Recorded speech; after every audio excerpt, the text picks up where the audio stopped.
اعوذ باللہ من الشیطان الرجیم بسم اللہ الرحمن الرحیم یا ایہا الناس اتقوا ربکم ان زلزلۃ الساعۃ شیء عظیم۔ لوگو اپنے رب کے غضب سے بچو، حقیقت یہ ہے کہ قیامت کا زلزلہ بڑی ہولناک چیز ہے۔ یہ زلزلہ قیامت کی ابتدائی کیفیات میں سے ہے، اور اغلب یہ ہے کہ اس کا وقت وہ ہوگا جب کہ زمین یکایک الٹی پھرنی شروع ہو جائے گی اور سورج مشرق کے بجائے مغرب سے طلوع ہوگا۔ یہی بات قدیم مفسرین میں سے علقمہ اور شعبی نے بیان کی ہے، اور یہی بات اس طویل حدیث سے معلوم ہوتی ہے جو ابن جریر اور طبرانی اور ابن ابی حاتم وغیرہ نے حضرت ابو ہریرہ رضی اللہ عنہ کی روایت سے نقل کی ہے۔ اس میں نبی صلی اللہ علیہ وسلم نے بتایا ہے کہ نفخ صور کے 3 مواقع ہیں، ایک نفخ فضا، دوسرا نفخ صاق اور تیسرا نفخ قیام لرب العالمین۔ یعنی پہلا نفخ عام سراسیمگی پیدا کرے گا، دوسرے نفخ پر سب مر کر گر جائیں گے، اور تیسرے نفخ پر سب لوگ زندہ ہو کر خدا کے حضور پیش ہو جائیں گے۔ پھر پہلے نفخ کی تفصیلی کیفیت بیان کرتے ہوئے آپ بتاتے ہیں کہ اس وقت زمین کی حالت اس کشتی کی سی ہوگی جو موجوں کے تھپیڑے کھا کر ڈگمگا رہی ہو، یا اس معلق قندیل کی سی جس کو ہوا کے جھونکے بری طرح جھنجھوڑ رہے ہوں۔ اس وقت زمین کی آبادی پر جو کچھ گزرے گی اس کا نقشہ قرآن مجید میں مختلف مقامات پر کھینچا گیا ہے۔ مثلا فَإِذَا نُفِخَ فِي الصُّورِ نَفْخَةٌ وَاحِدَةٌ وَحُمِلَتِ الْأَرْضُ وَالْجِبَالُ فَدُكَّتَا دَكَّةً وَاحِدَةً فَيَوْمَئِذٍ وَقَعَتِ الْوَاقِعَةُ۔ سورہ الحاقہ۔ یعنی پس جب سور میں ایک پھونک مار دی جائے گی اور زمین اور پہاڑ اٹھا کر ایک ہی چوٹ میں توڑ دیے جائیں گے تو وہ واقع عظیم پیش آ جائے گا۔ اذا زلزلت الارض زلزالها واخرجت الارض اثقالها وقال الانسان ما لها۔ سورہ زلزال۔ یعنی جب کہ زمین پوری کی پوری ہلا ماری جائے گی اور وہ اپنے پیٹ کے بوجھ نکال پھینکے گی، اور انسان کہے گا کہ یہ اس کو کیا ہو رہا ہے۔ یوم ترجف الراجفۃ تتبعها الرادفۃ قلوب یومئذ واجفۃ ابصارها خاشعۃ۔ النازعات آیت 1۔ یعنی جس روز ہلا مارے گا زلزلے کا ایک جھٹکا اور اس کے بعد دوسرا جھٹکا، اس دن دل کانپ رہے ہوں گے اور نگاہیں خوفزدہ ہوں گی۔ اذا رجت الارض رجا وبست الجبال بسا فکانت هباء منبثا۔ سورہ واقعہ آیت 1۔ جس روز زمین جھنجھوڑ ڈالی جائے گی اور پہاڑ ریزہ ریزہ ہو کر غبار کی طرح اڑنے لگیں گے۔ فَكَيْفَ تَتَّقُونَ إِن كَفَرْتُمْ يَوْمًا يَجْعَلُ الْوِلْدَانَ شِيبًا السَّمَاءُ مُنْفَطِرٌ بِهِ۔ سورہ مزمل آیت 1۔ اگر تم نے پیغمبر کی بات نہ مانی تو کیسے بچو گے اس دن کی آفت سے جو بچوں کو بوڑھا کر دے گا اور جس کی شدت سے آسمان پھٹا پڑتا ہوگا۔ اگرچہ بعض مفسرین نے اس زلزلے کا وقت وہ بتایا ہے جبکہ مردے زندہ ہو کر اپنے رب کے حضور پیش ہوں گے، اور اس کی تائید میں متعدد احادیث بھی نقل کی ہیں، لیکن قرآن کا صحیح بیان ان روایات کو قبول کرنے میں مانع ہے۔ قرآن اس کا وقت وہ بتا رہا ہے جبکہ مائیں اپنے بچوں کو دودھ پلاتے پلاتے چھوڑ کر بھاگ کھڑی ہوں گی اور پیٹ والیوں کے پیٹ گر جائیں گے۔ اب یہ ظاہر ہے کہ آخرت کی زندگی میں نہ کوئی عورت اپنے بچے کو دودھ پلا رہی ہوگی اور نہ کسی حاملہ کے وضع حمل یا اسقاط کا کوئی موقع ہوگا، کیونکہ قرآن کی واضح تصریحات کی روح سے وہاں سب رشتے منقطع ہو چکے ہوں گے اور ہر شخص اپنی انفرادی حیثیت سے خدا کے سامنے حساب دینے کے لیے کھڑا ہوگا۔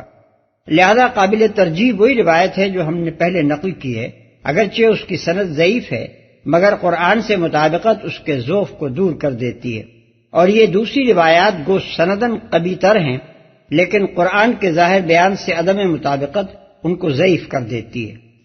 یوم ترونها تذهل كل مرضعة عما أرضعت وتضع كل ذات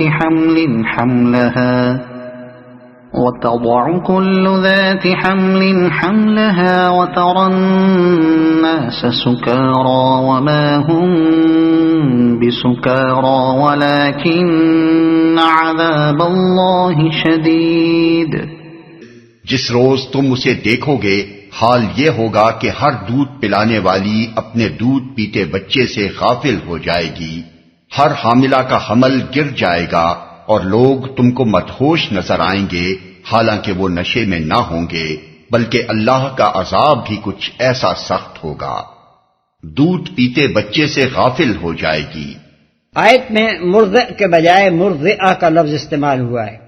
عربیت کے لحاظ سے دونوں میں فرق یہ ہے کہ مرضع اس عورت کو کہتے ہیں جو دودھ پلانے والی ہو، اور مرضعہ اس حالت میں بولتے ہیں جبکہ وہ بالفعل دودھ پلا رہی ہو اور بچہ اس کی چھاتی منہ میں لیے ہوئے ہو۔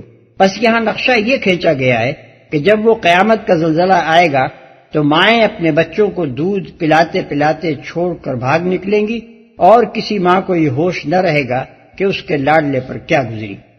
اللہ کا عذاب بھی کچھ ایسا سخت ہوگا۔ واضح رہے کہ یہاں اصل مقصود کلام قیامت کا حال بیان کرنا نہیں ہے، بلکہ خدا کے عذاب کا خوف دلا کر ان باتوں سے بچنے کی تلقین کرنا ہے جو اس کے غضب کی موجب ہوتی ہیں۔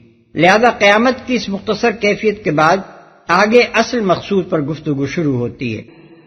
وَمِنَ النَّاسِ مَن يُجَادِلُ فِي اللَّهِ بِغَيْرِ عِلْمٍ وَيَتَّبِعُ كُلَّ شَيْطَانٍ مَرِيدٍ كُتِبَ عَلَيْهِ أَنَّهُ مَن تَوَلَّاهُ فَأَنَّهُ يُضِلُّهُ وَيَهْدِيهِ إِلَى عَذَابِ السَّعِيرِ۔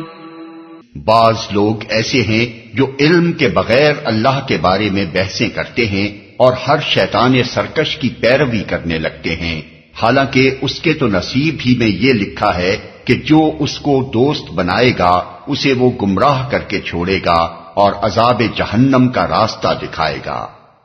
اللہ کے بارے میں بحثیں کرتے ہیں۔ آگے کی تقریر سے معلوم ہوتا ہے کہ یہاں اللہ کے بارے میں ان کے جس جھگڑے پر گفتگو کی جا رہی ہے وہ اللہ کی ہستی اور اس کے وجود کے بارے میں نہیں، بلکہ اس کے حقوق اور اختیارات اور اس کی بھیجی ہوئی تعلیمات کے بارے میں تھا۔ نبی صلی اللہ علیہ وسلم ان سے توحید اور آخرت منوانا چاہتے تھے اور اسی پر وہ آپ سے جھگڑتے تھے۔ ان دونوں عقیدوں پر جھگڑا آخر کار جس چیز پر جا کر ٹھہرتا تھا وہ یہی تھی کہ خدا کیا کر سکتا ہے اور کیا نہیں کر سکتا، اور یہ کہ کائنات میں آیا خدائی صرف ایک خدا ہی کی ہے یا کچھ دوسری ہستیوں کی بھی۔ يا أيها الناس إن كنتم في ريب من البعث فإنا خلقناكم من تراب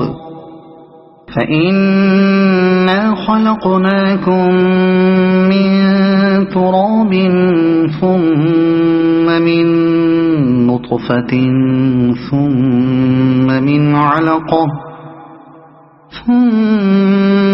علقة ثم من مضغة مخلقة وغير مخلقة لنبين لكم ونقر في الأرحام ما نشاء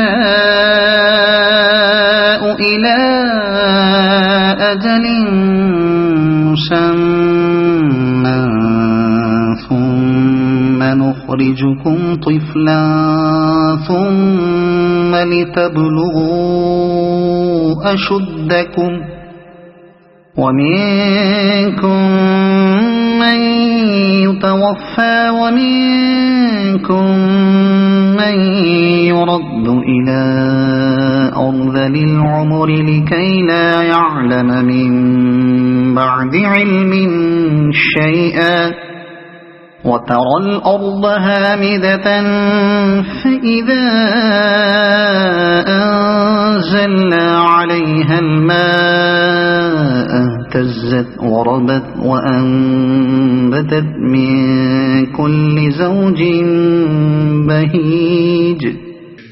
لوگو، اگر تمہیں زندگی بعد موت کے بارے میں کچھ شک ہے تو تمہیں معلوم ہو کہ ہم نے تم کو مٹی سے پیدا کیا ہے، پھر نطفے سے، پھر خون کے لوتھڑے سے، پھر گوشت کی بوٹی سے جو شکل والی بھی ہوتی ہے اور بے شکل بھی۔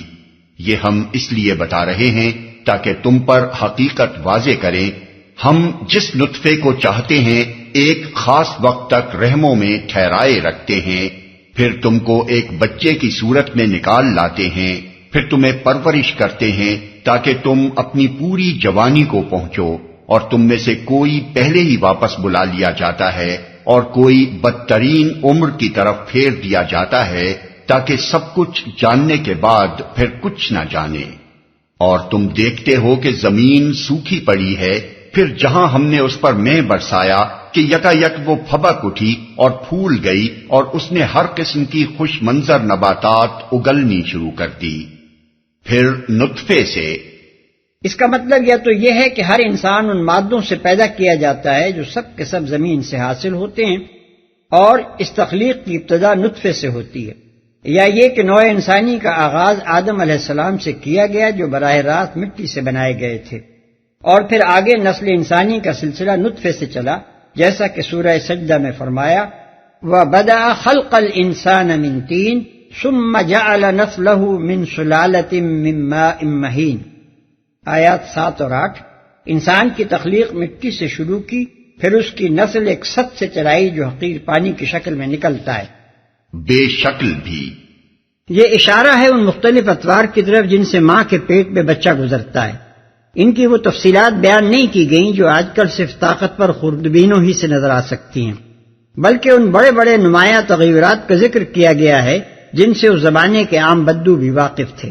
یعنی نطفہ قرار پانے کے بعد ابتداً جمے ہوئے خون کا ایک لوتھڑا سا ہوتا ہے، پھر وہ گوشت کی ایک بوٹی میں تبدیل ہوتا ہے جس میں پہلے شکل و صورت کچھ نہیں ہوتی، اور آگے چل کر انسانی شکل نمایاں ہوتی چلی جاتی ہے۔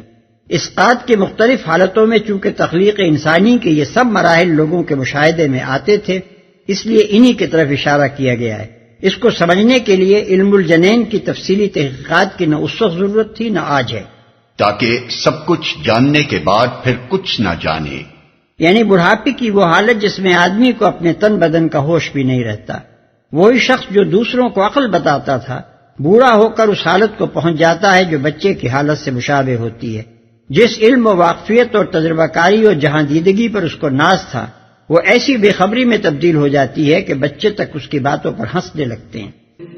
ذلك بأن الله هو الحق وأنه يحيي الموتى وأنه على كل شيء قدير وأن الساعة آتية لا ريب فيها وأن الله يبعث من في القبور۔ یہ سب کچھ اس وجہ سے ہے کہ اللہ ہی حق ہے، اور وہ مردوں کو زندہ کرتا ہے، اور وہ ہر چیز پر قادر ہے، اور یہ اس بات کی دلیل ہے کہ قیامت کی گھڑی آ کر رہے گی، اس میں کسی شک کی گنجائش نہیں، اور اللہ ضرور ان لوگوں کو اٹھائے گا جو قبروں میں جا چکے ہیں۔ اللہ ہی حق ہے۔ اس سلسلہ کلام میں یہ فقرہ 3 معنی دے رہا ہے۔ ایک یہ کہ اللہ ہی سچا ہے اور تمہارا یہ گمان محض باطل ہے کہ موت کے بعد دوبارہ زندگی کا کوئی امکان نہیں۔ دوسرے یہ کہ اللہ کا وجود محض ایک خیالی اور فرضی وجود نہیں ہے جسے بعض عقلی مشکلات رفع کرنے کی خاطر مان لیا گیا ہو۔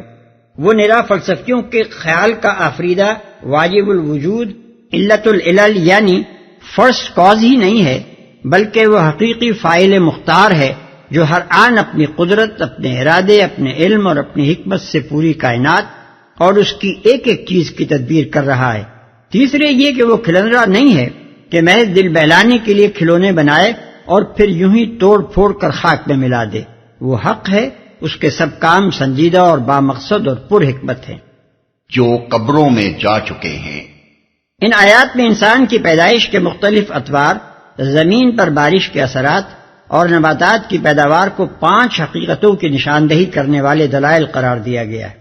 1 یہ کہ اللہ ہی حق ہے، 2 یہ کہ وہ مردوں کو زندہ کرتا ہے، 3 یہ کہ وہ ہر چیز پر قادر ہے، 4 یہ کہ قیامت کی گھڑی آ کر رہے گی، اور 5 یہ کہ اللہ ضرور ان سب لوگوں کو زندہ کر کے اٹھائے گا جو مر چکے ہیں۔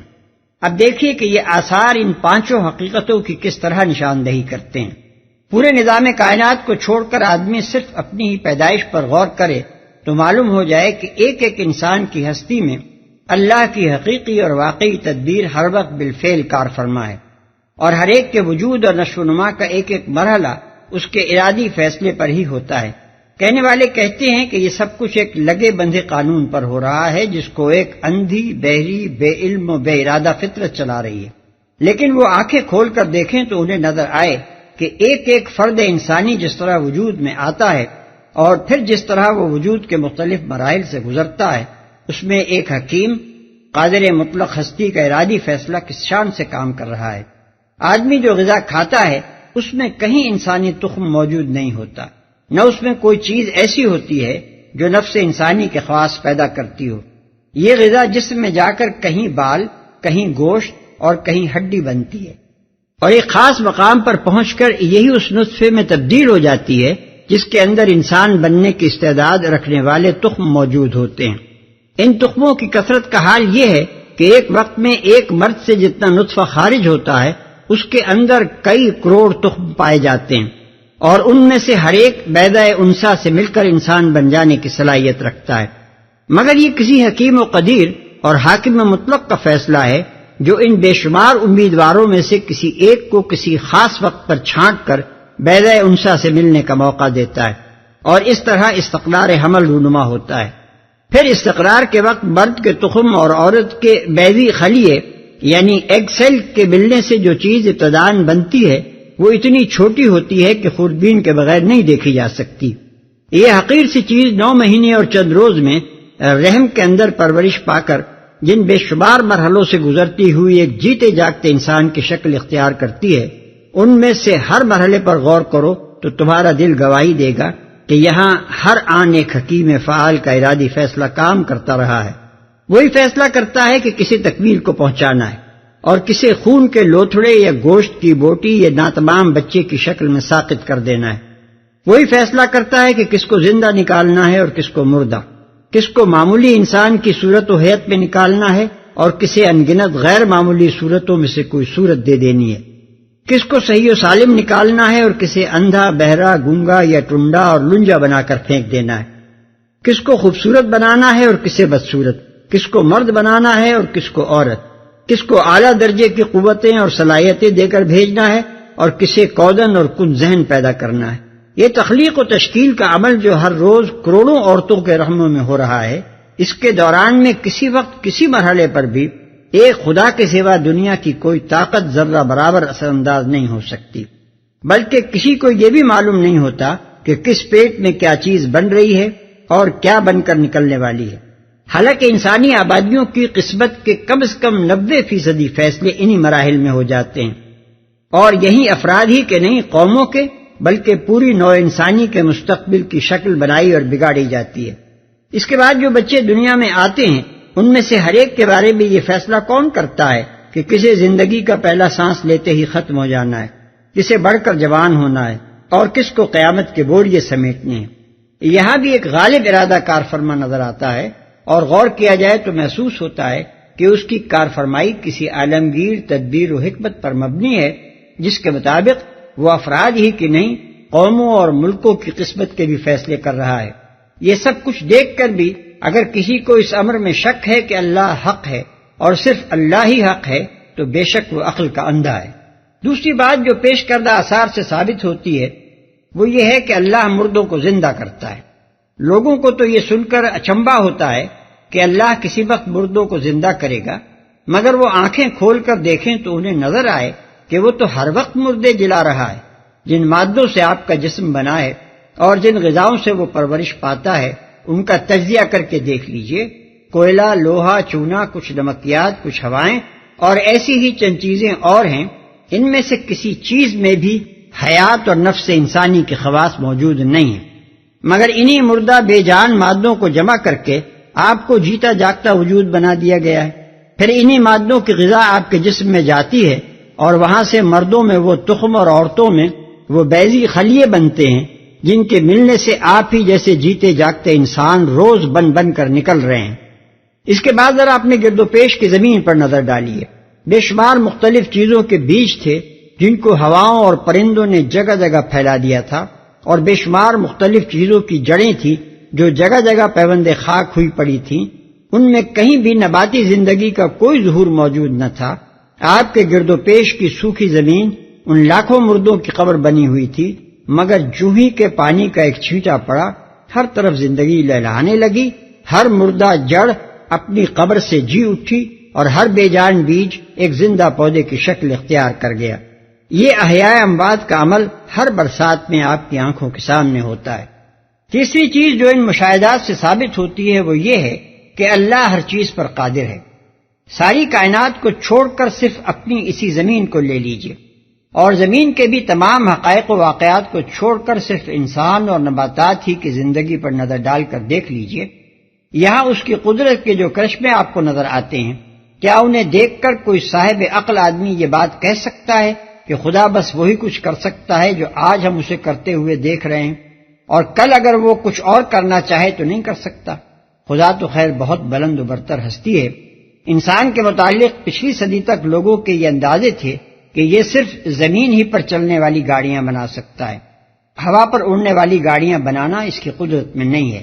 مگر آج کے ہوائی جہازوں نے بتا دیا کہ انسان کے امکانات کی حدیں تجویز کرنے میں ان کے اندازے کتنے غلط تھے. اب اگر کوئی شخص خدا کے لیے اس کے صرف آج کے کام دیکھ کر امکانات کی کچھ حدیں تجویز کرتا ہے اور کہتا ہے کہ جو کچھ وہ کر رہا ہے اس کے سوا وہ کچھ نہیں کر سکتا، تو وہ صرف اپنے ہی ذہن کی تنگی کا ثبوت دیتا ہے. خدا کی قدرت بہرحال اس کی باندھی ہوئی حدوں میں بند نہیں ہو سکتی. چوتھی اور پانچویں بات یعنی یہ کہ قیامت کی گھڑی آ کر رہے گی، اور یہ کہ اللہ ضرور ان سب لوگوں کو زندہ کر کے اٹھائے گا جو مر چکے ہیں. ان تین مقدمات کا عقلی نتیجہ ہے جو اوپر بیان ہوئے. اللہ کے کاموں کو اس کی قدرت کے پہلو سے دیکھیے تو دل گواہی دے گا کہ وہ جب چاہے قیامت برپا کر سکتا ہے، اور جب چاہے ان سب مرنے والوں کو پھر سے زندہ کر سکتا ہے جن کو پہلے وہ عدم سے وجود میں لایا تھا. اور اگر اس کے کاموں کو اس کی حکمت کے پہلو سے دیکھیے تو عقل شہادت دے گی کہ یہ دونوں کام بھی وہ ضرور کر کے رہے گا، کیونکہ ان کے بغیر حکمت کے تقاضے پورے نہیں ہوتے. اور ایک حکیم سے یہ بعید ہے کہ وہ ان تقاضوں کو پورا نہ کرے. جو محدود سی حکمت و دانائی انسان کو حاصل ہے اس کا یہ نتیجہ ہم دیکھتے ہیں کہ آدمی اپنا مال یا جائیداد یا کاروبار جس کے سپرد بھی کرتا ہے اس سے کسی نہ کسی وقت حساب ضرور لیتا ہے. گویا امانت اور محاسبے کے درمیان ایک لازمی عقلی رابطہ ہے جس کو انسان کی محدود حکمت بھی کسی حال میں نظر انداز نہیں کرتی. پھر اسی حکمت کی بنا پر آدمی ارادی اور غیر ارادی افعال کے درمیان فرق کرتا ہے. ارادی افعال کے ساتھ اخلاقی ذمہ داری کا تصور وابستہ کرتا ہے. افعال میں نیک و بد کی تمیز کرتا ہے. اچھے افعال کا نتیجہ تحسین اور انعام کی شکل میں دیکھنا چاہتا ہے، اور برے افعال پر سزا کا تقاضا کرتا ہے، حتیٰ کہ خود ایک نظام عدالت اس غرض کے لیے وجود میں لاتا ہے. یہ حکمت جس خالق نے انسان میں پیدا کی ہے، کیا باور کیا جا سکتا ہے کہ وہ خود اس حکمت سے عاری ہوگا؟ کیا مانا جا سکتا ہے کہ اپنی اتنی بڑی دنیا اتنے سر و سامان اور اس قدر اختیارات کے ساتھ انسان کے سپرد کر کے وہ بھول گیا؟ اس کا حساب وہ کبھی نہ لے گا. کیا کسی صحیح الدماغ آدمی کی عقل کی گواہی دے سکتی ہے کہ انسان کے جو برے اعمال سزا سے بچ نکلے ہیں یا جن برائیوں کی متناسب سزا اسے نہیں مل سکی ہے ان کی باز پرس کے لیے کبھی عدالت قائم نہ ہوگی، اور جو بھلائیاں اپنے منصفانہ انعام سے محروم رہ گئی ہیں وہ ہمیشہ محروم ہی رہیں گی؟ اگر ایسا نہیں ہے تو قیامت اور زندگی بعد موت خدائے حکیم کی حکمت کا ایک لازمی تقاضا ہے جس کا پورا ہونا نہیں بلکہ نہ ہونا سراسر بعید از عقل ہے. وَمِنَ النَّاسِ مَن يُجَادِلُ فِي اللَّهِ بِغَيْرِ عِلْمٍ وَلَا هُدًى وَلَا كِتَابٍ مُنِيرٍ ثاني عطفه ليضل عن سبيل الله له في الدنيا خزي ونذيقه يوم القيامة عذاب الحريق ذلك بما قدمت يداك وأن الله ليس بظلام للعبيد. بعض اور لوگ ایسے ہیں جو کسی علم اور ہدایت اور روشنی بخشنے والی کتاب کے بغیر گردن اکڑائے ہوئے خدا کے بارے میں جھگڑتے ہیں تاکہ لوگوں کو راہ خدا سے بھٹکا دیں. ایسے شخص کے لیے دنیا میں رسوائی ہے اور قیامت کے روز اس کو ہم آگ کے عذاب کا مزہ چکھائیں گے. یہ ہے تیرا وہ مستقبل جو تیرے اپنے ہاتھوں نے تیرے لیے تیار کیا ہے، ورنہ اللہ اپنے بندوں پر ظلم کرنے والا نہیں ہے. علم یعنی وہ ذاتی واقفیت جو براہ راست مشاہدے اور تجربے سے حاصل ہوئی ہو. ہدایت یعنی وہ واقفیت جو کسی دلیل سے حاصل ہوئی ہو یا کسی علم رکھنے والے کی رہنمائی سے. روشنی بخشنے والی کتاب یعنی وہ واقفیت جو خدا کی نازل کردہ کتاب سے حاصل ہوئی ہو. گردن اکڑائے ہوئے اس میں 3 کیفیتیں شامل ہیں: جاہلانہ ضد اور ہٹ دھرمی، تکبر اور غرور نفس، اور کسی سمجھانے والے کی بات کی طرف التفات نہ کرنا. راہ خدا سے بھٹکا دیں. پہلے ان لوگوں کا ذکر تھا جو خود گمراہ ہیں، اور اس آیت میں ان لوگوں کا ذکر ہے جو خود ہی گمراہ نہیں ہیں بلکہ دوسروں کو بھی گمراہ کرنے پر تلے رہتے ہیں.